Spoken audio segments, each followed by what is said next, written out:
In mid-September, Yemeni drones made a hell out of Saudi oil processing facilities in Aramco's Rais and Abqaiq, knocking out half of the kingdom's oil exports. Despite spending hundreds of billions of dollars on defense, the Saudis were unable to protect their main source of income against some small drones. But if you look in terms of dollars, $3 billion, $533 million, $525 million, that's peanuts for you. Should have increased it. Вот, чтобы защитить свой род, свою страну, мы готовы оказать соответствующую помощь Саудовской Аравии, а политическому руководству Саудовской Аравии достаточно принять мудрые государственные решения, так как это сделали в свое время руководители Ирана, закупив С-300, и так как сделал президент Эрдоган, закупив в России новейшие комплексы ПВО С-400 «Триумф». Они надежно защитят любые объекты инфраструктуры Саудовской Аравии.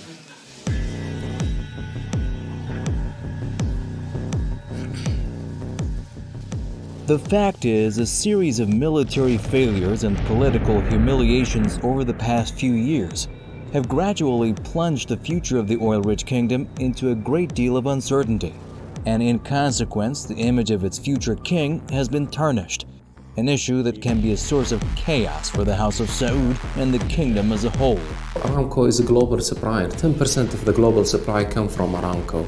And what hurt Aramco hurt the global economy and the global source of energy. Much to the Saudi Crown Prince's dismay, many in Saudi Arabia have now lost their faith in him and his ability to defend and lead the world's largest oil exporter. According to an exclusive report by Reuters, even some members of Saudi Arabia's ruling family and business elite have expressed frustration with the leadership of Mohammed bin Salman. Some of them even believe his efforts to consolidate control have hurt the kingdom. Since becoming Crown Prince in June of 2017, Mohammed bin Salman has dramatically increased the level of repression against domestic critics, dissidents, human rights activists, anyone who frankly dares to have independent thought in the kingdom. Most notably, starting in May of 2018, the authorities arrested 13 prominent women's rights advocates and are still holding 9 of them. They also ran a smear campaign accusing them of being Qatari spies. When Mohammed bin Salman, also known as MBS, became Crown Prince in 2017, he was a promising face that could rejuvenate the Arab monarchy. But now, after more than 2 years, he has gradually let the monarchy down, as he is faced with foreign policy defeats abroad and disturbing murmurs at home. MBS began his career as the future king of Saudi Arabia with an ambitious yet reckless foreign policy.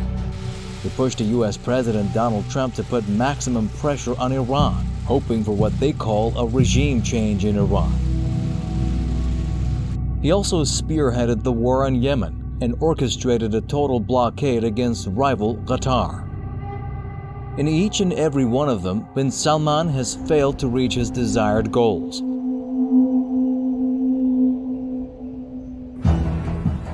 As for the Iran case, the Iranian president's office recently said that they had received a message from Saudi Arabia calling for negotiations. It seems that after the United Arab Emirates publicly met with their Iranian counterparts and began to withdraw their forces from Yemen, the Saudis are now following suit, an implied admission that they cannot ignore Tehran in their regional equations. Riyadh was still in a state of shock following the drone attacks, when on September 29, Houthi Ansarullah announced the defeat of 3 Saudi brigades in a cross-border raid near the Saudi city of Najran. The footage released by Ansarullah showed images of a clear Saudi humiliation. من أبرز نتائج العملية خلال ساعاتها الأولى محاصرة مجاميع مختلفة من قوات العدو ومهاجمة مواقع عسكرية محصنة. أدت العملية خلال يومها الأول إلى وقوع خسائر كبيرة في صفوف قوات العدو وكذلك اغتنام أسلحة إضافة إلى استسلام الآلاف من المخدوعين. A day after, more bad news rocked the Saudi court. On September 30, the Saudi royal bodyguard, General Abdulaziz Al Fahm, was shot and killed in Jeddah. Saudi-run media said the murder happened during a personal dispute with a friend. But several reports raised questions about their official narrative. For example, Mujtahid, a widely followed Twitter account in Saudi Arabia, claimed that Al Fahm was in the palace at the time of the incident, and that bin Salman regarded him as part of the old guard, loyal to the House of Saud rather than the Crown Prince himself. On the same day, a new multi-billion train station in Jeddah suddenly burst into flames. There was widespread speculation that it was an internal job by anti-MBS elements. A year after the killing of the Saudi dissident journalist Jamal Khashoggi in the kingdom's consulate in Istanbul, Turkey, the Saudis continued to lose friends even in Washington. I have zero question in my mind that the Crown Prince, MBS, ordered the killing, monitored the killing, knew exactly what was happening, planned it in advance.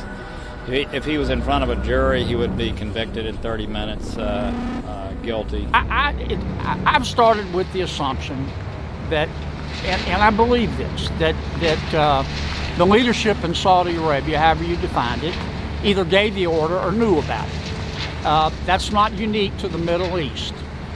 We settle differences with elections. They settle differences with executions. The leadership, probably Prince Mohammed. He was the original El Chapo, literally. I mean, they butchered Mr. Khashoggi like a hog.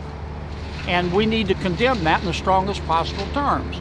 No democratically elected leader will feel comfortable anymore to have a photo opportunity with Mohammed bin Salman smiling, because it's going to be a heavy burden on him. And we need to keep that alive.